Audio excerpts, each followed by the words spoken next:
Olá, eu sou Patrícia Guedes. Sejam bem-vindos ao nosso canal Gestante Brasil. Já convido a vocês a se inscrever no canal, deixar um like e apertar lá no sininho, clica lá no sininho para continuar recebendo as nossas notificações. Hoje temos dois convidados aqui, dois médicos convidados, doutora Simone Carvalho, ginecologista e obstetra, secretária-geral da Associação de Ginecologistas e Obstetras de Pernambuco, diretora da ISES Medicina Feminina e curadora do Congresso Gestante Brasil, que daqui a pouco a gente vai falar um pouquinho sobre esse assunto. E também o doutor João Paulo, médico infectologista do Sistema Prisional de Pernambuco e preceptor do curso de Medicina da Uninasal, para conversar sobre esse assunto relevante, factual, que tem causado muito, até pânico, né, eu posso dizer, na população, de certa forma, com uma certa razão, que é o coronavírus. Então, sejam bem-vindos ao nosso canal e vamos trocar um pouco de informações sobre esse assunto. Por que o coronavírus chegou de uma forma tão, vamos dizer assim, gigantesca, um fenômeno de velocidade no mundo inteiro, nos 5 continentes, né? Acho que em um mês nós estávamos com os 5 continentes já infectados. Bem, esse vírus ele adquiriu, após algumas mutações, a capacidade de transmitir.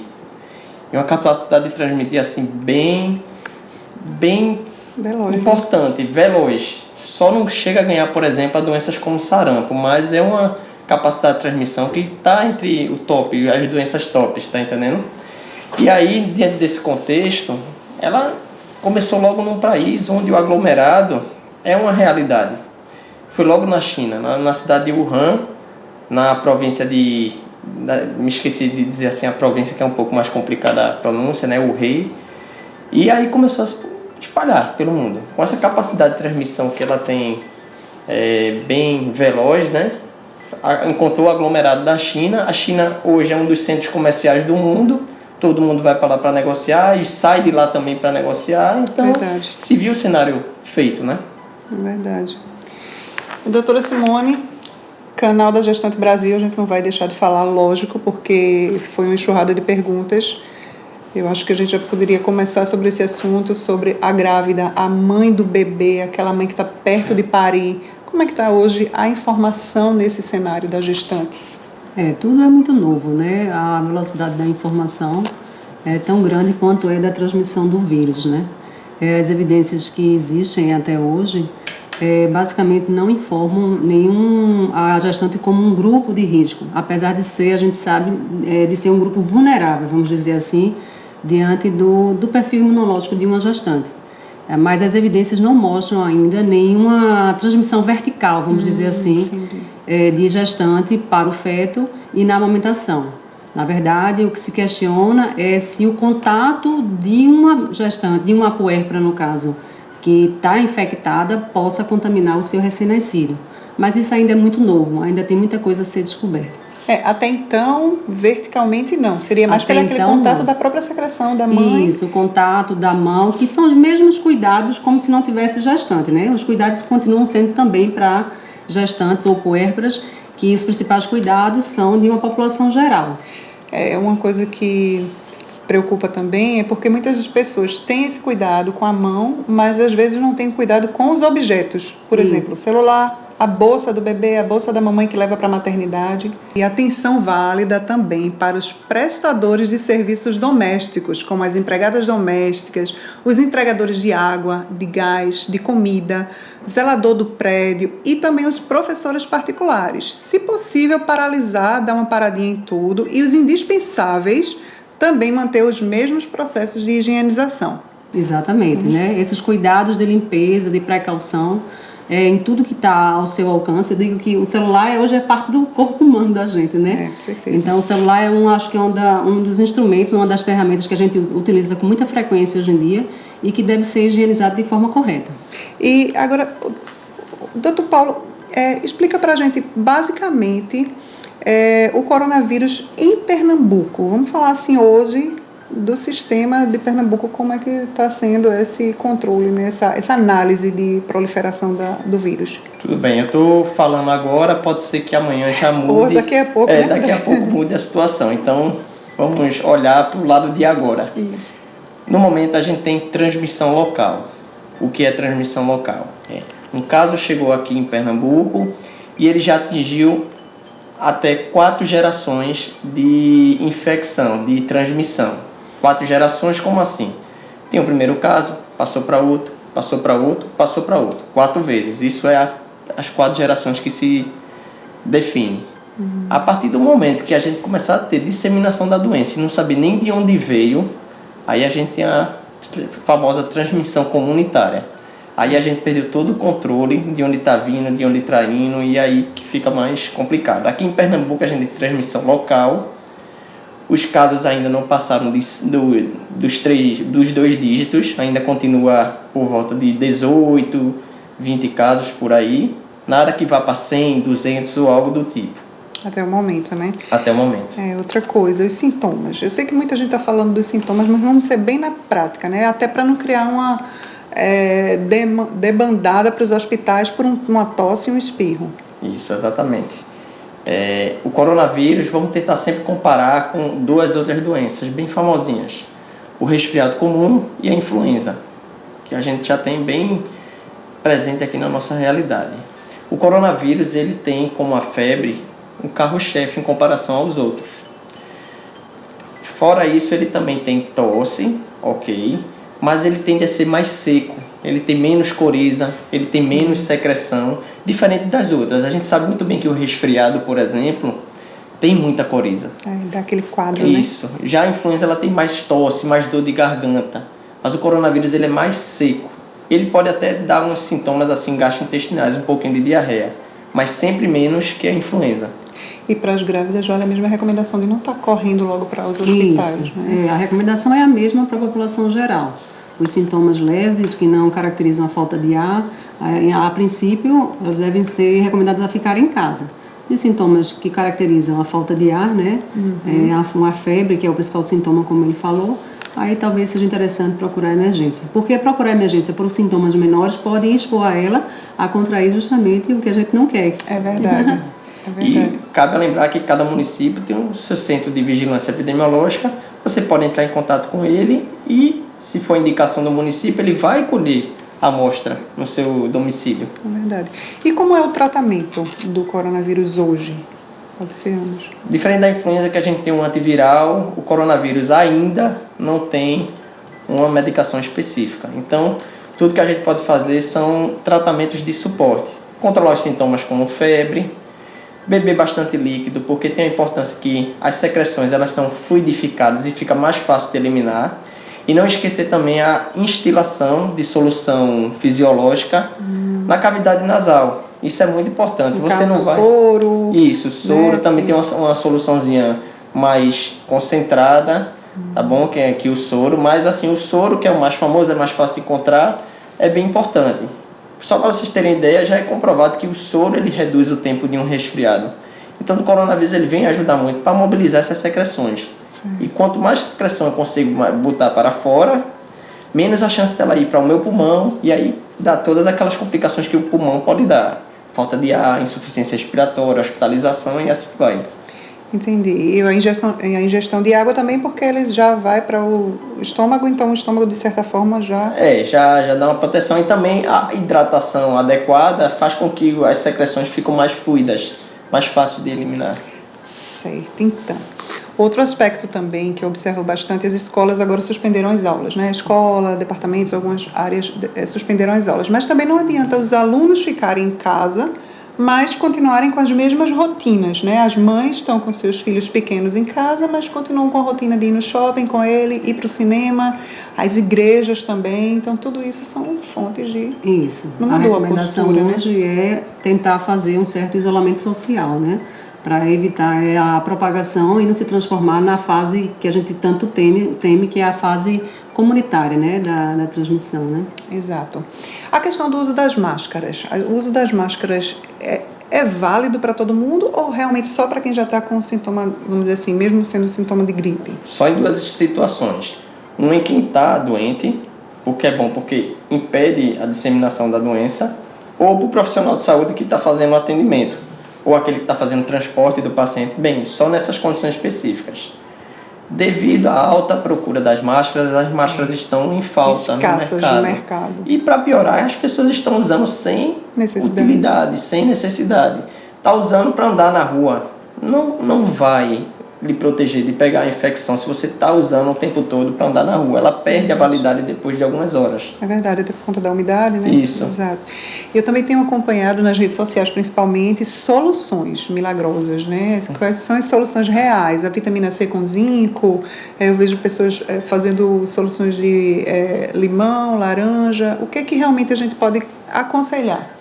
As mães de bebês? Em termos de medicação, de vitamina C, D, isso. Nada disso é comprovado, né? Na verdade, a comprovação que se tem é a precaução no cuidado de higiene das mãos, né? Como ele falou, né? De tossir utilizando o cotovelo, o antebraço, tá certo?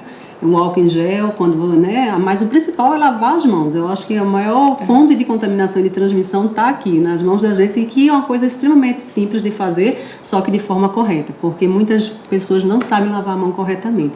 Mas em termos de medicação, de forma profilática, ainda não tem nenhum estudo, nada que comprove. E o ibuprofeno, né? Que também está aí sendo avaliado, que complica, não complica, o que é que a gente recomenda? É bom para a gente discutir um método científico para a população em geral. Certo. Se eu vejo que as pessoas que estão pegando o coronavírus e tem uma complicação, e aí eu vou fazendo análise para trás dessas pessoas, eu vejo que muitas delas usaram o ibuprofeno ou algum outro anti-inflamatório. E aí alguns chegam à conclusão de que, então essa medicação ela parece agravar o coronavírus. Mas a gente não pode chegar a essa conclusão assim, ainda, né? Em uma análise pegando um caso e olhando para trás. Para a gente poder chegar a essa conclusão com mais especificidade, né, a gente tem que pegar o problema, um exemplo, começar o ibuprofeno e acompanhar esse paciente para ver se ele desenvolve. Então, tem essa relação, mas eu chegar à conclusão de que não pode ibuprofeno já é uma medida assim... Ainda não está comprovado, ainda não foi feito. É uma hipótese, mas não está comprovado. É verdade. Então vamos lá, crianças, vamos por faixa etária. Vamos dizer assim, em percentual, realmente ela tem atingido mais o idoso, né, de 60 a 69 anos, ela tem uma probabilidade maior. Como é que está a estatística hoje nessa curva? Isso foi muito porque a gente tentou importar os dados da influenza. Sim. Então as crianças, elas tinham, principalmente as menores de 5 anos, tinham um comportamento assim de risco para a doença. Mas quando a gente foi vendo o coronavírus, isso não estava se reproduzindo muito. Também assim, hoje está começando a aparecer uns casos com crianças. Mas a evolução para a gravidade a gente não está observando no coronavírus. Então eu não posso concluir que é perigoso para elas. Eu sei que para a influenza, a gripe, mas quando eu analiso o coronavírus, eu não estou tendo caso de mortalidade. Então, grávida pode amamentar? Até hoje, nesse momento, a recomendação é continuar amamentando. Até porque acho que o afastamento tem até um peso mais psicológico, né? Um dano muito maior. Né? Isso, não só o dano psicológico, como o dano para o recém-nascido, né? A amamentação, principalmente exclusiva, né? Nos 6 primeiros meses, de preferência exclusiva, é extremamente importante para o sistema imunológico desse recém-nascido. Então, é preciso ter um embasamento muito forte para você dizer que a amamentação estará contraindicada numa situação dessa. Vamos aguardar, né?